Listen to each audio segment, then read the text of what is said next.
Hey there, I'm Dr. Ruth Roberts, your pet's ally, and Hio and her very tall hair are here today too. So lots of great questions in the Ipets Ally group, and I will pop over to the Facebook page. And Kay is saying that her dog is continuing to have GI issues and her new vet suggested B12 injections. And so Kay, here's what I would suggest, and I don't remember what you have and have not done.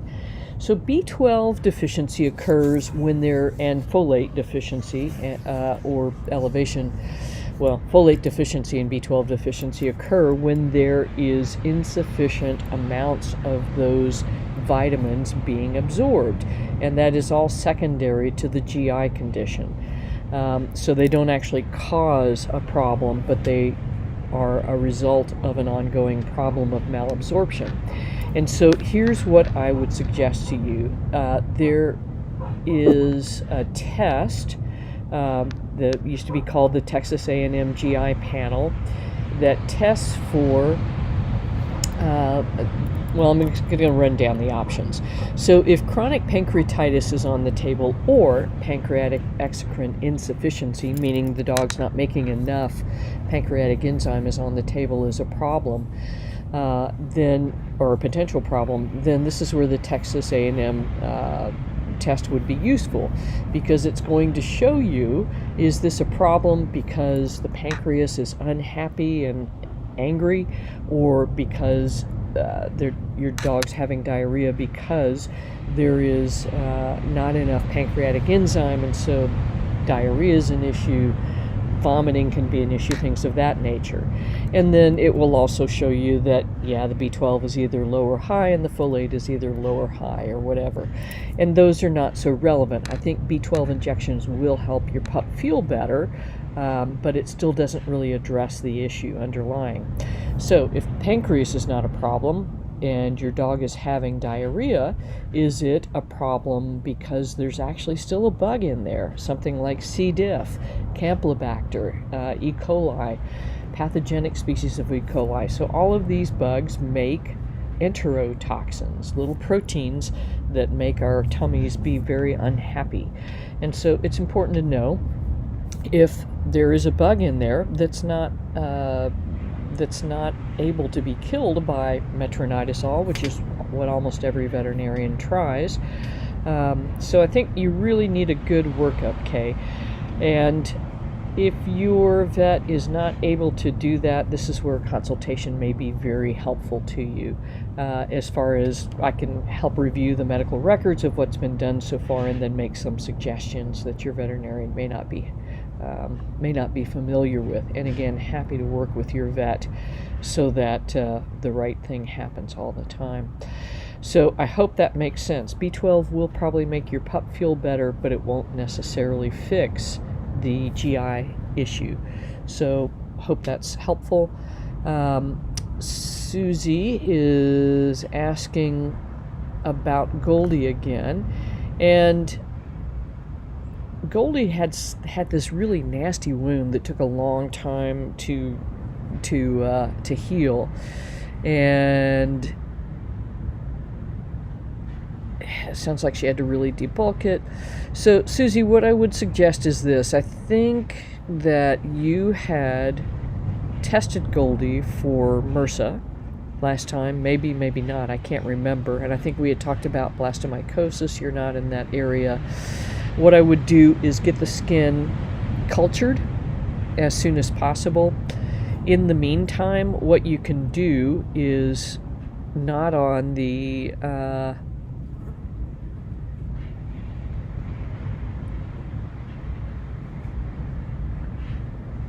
let's see, if it's on the shoulder, you probably can do some sort of a wrap where you can pack it with sugar or honey to just kind of start killing it. The one on the nose, not so much. But, I mean, it sounds like there is something systemic going on. And, what I would do is just kind of clean things with a povidone solution, pack it with sugar if you can, and then take her to your vet on Tuesday, so you don't have to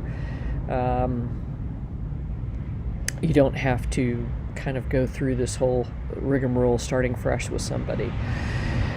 What I would ask your vet to do is do a culture and sensitivity, and then frankly do a biopsy, because skin stuff can be cancer, as you suggest, and as unfortunately Jamie is well aware, and it can take a long time to get veterinarians to do this. So since this is round 2 and it was a really long haul for her last time, get the answers quickly, and I think it's worth spending the money to do that. And if she is feeling good, she's insisting on following the other dog at the start of our longer walk, eating well, smiling, wagging her tail, then that's great. She's happy. So it's not time to throw in the towel yet, but it is time to get good answers. So culture and sensitivity of the wound before they start throwing antibiotics at it, and biopsy it. And this is something that can be done, and your vet may hate me, but I'm going to tell you this. You can do this with something that's called a punch biopsy, and essentially and a local anesthetic. So a punch biopsy looks like a pin, except for that at the top it's got a hole that's somewhere between 2 millimeters and 4 to 8 millimeters. If it's a fairly good sized wound, what I would do in practice is clip it up and then get the culture, take the swab to get a culture and sensitivity, put lidocaine under the skin, probably about a quarter-sized area, and then take that punch biopsy and make sure that part of the normal skin is gotten in that biopsy, and then a good chunk of the abnormal skin. Go all the way down to the fascia. So, your skin is like this, and you can get underneath there to the fascia. And with the lidocaine, your veterinarian can put 1 or 2 sutures in there, close the thing up, and then bandage it, and it will heal reasonably well. But that's going to be your best bet to get this done without anesthesia. So hopefully that makes sense.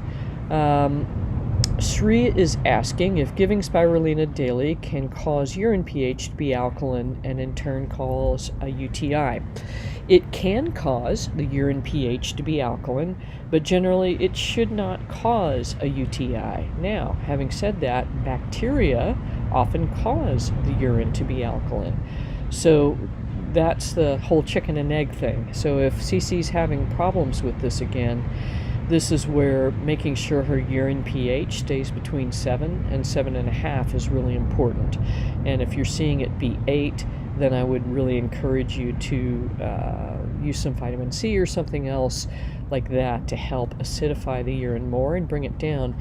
And if you are concerned about a bacterial infection, that's where using D-mannose on a regular basis can be extremely helpful too. So I hope that is helpful, Sri. Let's see. And Jamie is asking just making sure the microphone is still working, which heartworm medicine it is I recommend. And Jamie, I think HeartGuard is kind of, or its generics is the way to go. I think Arvar Heart I would avoid. Let me think. No, TriHeart is the one that had the recall issues. But just go simple. Sentinel has been associated with autoimmune disease. It occurs at a very low percentage of something like 0.1%. But it's just, let's go simple and avoid any type of reactions. Now, if you're asking specifically about this for Willie, I don't think you've even got mosquitoes yet. So what I would suggest is go every 60 days on heartworm prevention for cancer patients, and then definitely clean out with milk thistle to help support the liver, because he's got some other stuff going on there that his liver will have trouble with. So Willie's second round of CCNU didn't change much, but he stabilized, which is good because it was a lower dose. And then presumably the liver values came back down and did a third CCNU. And I'm not sure if that's a full dose or a lower dose, and we'll then look at it in 2 weeks. Now, out of these 2 drugs, doxorubicin and vinorelbine, doxorubicin has some side effects as far as the heart is related, but that is a dose-dependent thing. Now, of course, any animal can respond adversely to any medication at any dose. Vinorelbine is a second-generation version of vincristine, and I'm not sure why they're using this versus vincristine. It's supposed to be more efficacious, but the way it works is by preventing the microtubular proteins to be kind of locked down so that the cancer cells cannot divide. And I saw this really work vincristine. This is before vinorelbine evidently came on the scene. This is when vincristine was really quite helpful in practice for many types of cancer. So I'll put that link in there for you. Let's see if this goes through. So in dogs, again, neutropenia, so low white cell count, just like he experienced with the CCNU, is the dose-limiting toxicity. So that's going to be super, super important to kind of keep an eye on, which you're doing anyway. And then here's another paper looking at dogs with lung cancer primarily, and one dog with mast cell tumor. But histiocytic sarcoma was a huge number out of this study of tumors, and so what they found was really pretty damn good results. So again, it's again for palliative care, but and they don't. I'm sure they'll break this down a little bit lower in the paper, but the overall outcome was really not bad. One dog had complete response after 3 weeks, which is like, wow, that's amazing for 162 days. 11% had a partial response. 19 had stable disease for 70 days range, but the range is huge, 35 to 300 days. And then, so this is not a bad option, and I'll drop this into the link for you too, Jamie. But I think out of those two drugs, those are the ones that I would choose, it is the one I would choose. And doxorubicin is often used to sort of like, we got nothing else, so I would save that for later. And I'm not up on how this works in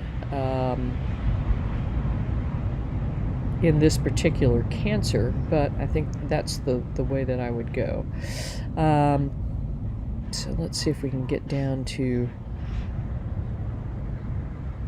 somewhere in there. And I'm sorry I didn't get a chance to read through this completely.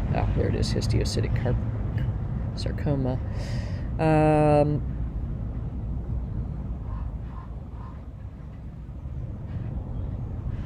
So we've got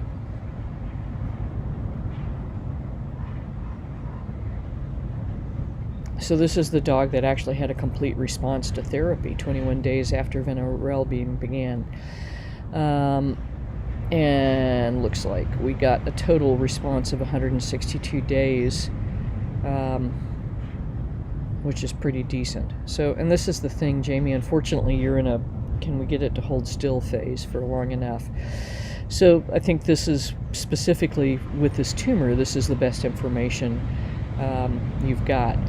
So, in 2 of the 9 dogs, though, things were not so good. Progressive disease was detected within 12 to 27 days, after which the dogs were euthanized, so not very happy there. But there is some small joy of one dog actually getting a complete response. So I hope that is helpful.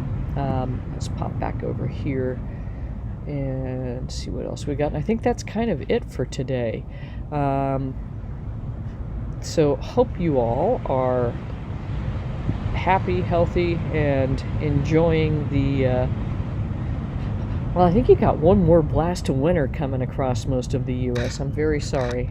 We had 30-mile-per-hour winds Saturday, and then just 20-mile-per-hour winds yesterday. So we get the storms coming through, but different. So it was 80, 84, and sunny. So we got up early, went boogie boarding, and life was good. And that's what I've got for you this week.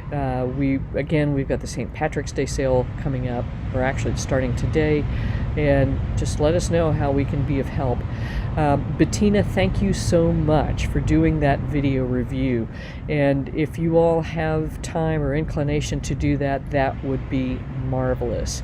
So whether it's about Ipets Ally, consultations, Crock-Pot diet, holistic total body support, we would deeply appreciate it, because your word as the person and who has experienced these things with your pet carries far more weight than anything I could ever say. I mean, I'm the one that's selling the stuff, right? And you stuck with me because you saw it working for your pet. So we'll put a link in the Facebook group and down here on the in the comments as well. So go for it. And then Jamie is doing an experiment with me in using the methionine restricted diet for Willie. So Jamie, keep us posted on how that goes. Hopefully he's enjoying eating like a madman, and we can all go from there. So much love to you all. Have a wonderful day, and until next week, remember, I'm your pet's ally, and your pet's best health starts in the bowl.